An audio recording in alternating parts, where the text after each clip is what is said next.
ओम उमा महेश्वराय नमः। हर हर महादेव। स्वागत है आप सभी का हमारे चैनल पर।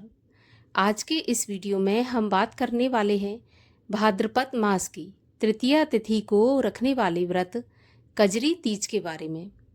कजरी तीज का व्रत सौभाग्यवती स्त्रियां अखंड सौभाग्य के लिए और कुंवारी कन्या मनपसंद घर और वर के लिए रखती हैं।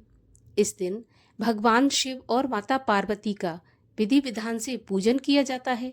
रात्रि में चंद्रमा को अर्घ्य देकर पूरी रात जागरण करके अगले दिन व्रत का पारण किया जाता है। कहीं कहीं पर व्रत का पारण चंद्रमा को अर्घ्य देने के बाद कर लिया जाता है और कहीं कहीं पर अगले दिन सूर्योदय के बाद व्रत का पारण किया जाता है।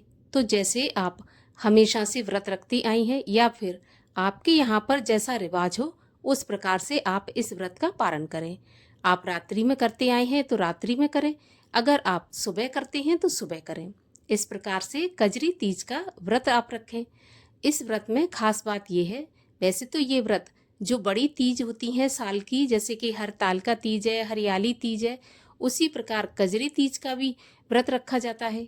इसमें खास बात ये होती है कि इसमें भगवान शिव और माता पार्वती को सत्तुए का भोग लगाया जाता है। तो सत्तू का भोग लगाने के कारण इसको हम सातुड़ी तीज भी कहते हैं। इस तीज के व्रत में नीम के पेड़ की पूजा भी की जाती है या फिर नीम के पेड़ के नीचे भगवान शिव और माता पार्वती की विधि विधान से पूजा की जाती है। इस दिन कजरी गीत भी गाए जाते हैं। सौभाग्यवती स्त्रियों को अपना सौभाग्य अखंड रखने के लिए और कुंवारी कन्याओं को मन भावन पति पाने के लिए इस व्रत को अवश्य रखना चाहिए और भगवान शिव माता पार्वती का पूजन पूरे विधि विधान से करना चाहिए। आइए अब आपको बता देते हैं कि साल 2025 में कजरी तीज का व्रत किस दिन रखा जाएगा, कब तिथि आरंभ होगी, कब समाप्त होगी। तो चलिए बताते हैं। तो देखिए, तृतीय तिथि का प्रारंभ होगा 11 अगस्त सोमवार की सुबह 10:34 पर और तृतीय तिथि समाप्त होगी 12 अगस्त मंगलवार की सुबह 8:40 पर। तो वैसे तो उदय तिथि में हमें तृतीय तिथि प्राप्त हो रही है 12 अगस्त मंगलवार को, जिस दिन की भाद्रपद मास की संकष्टी चतुर्थी का व्रत भी रखा जाएगा।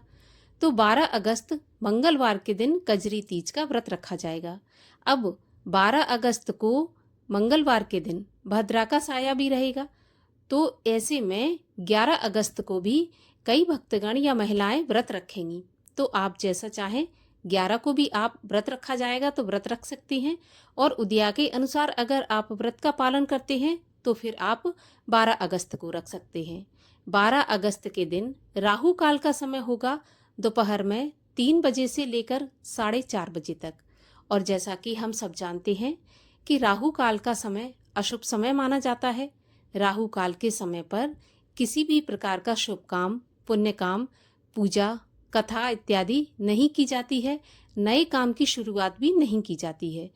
तो आप राहु काल के समय को छोड़कर ही अपना पूजा पाठ करें। तो आशा करती हूँ कि ये जानकारी आपके लिए उपयोगी होगी। अगर जानकारी आपको उपयोगी लगे तो औरों को भी शेयर करिएगा। साथ ही साथ ऐसी ही जानकारियाँ प्राप्त करने के लिए और व्रत कथाएं सुनने के लिए चैनल को भी सब्सक्राइब करके बेल आइकन पर क्लिक कर लीजिएगा।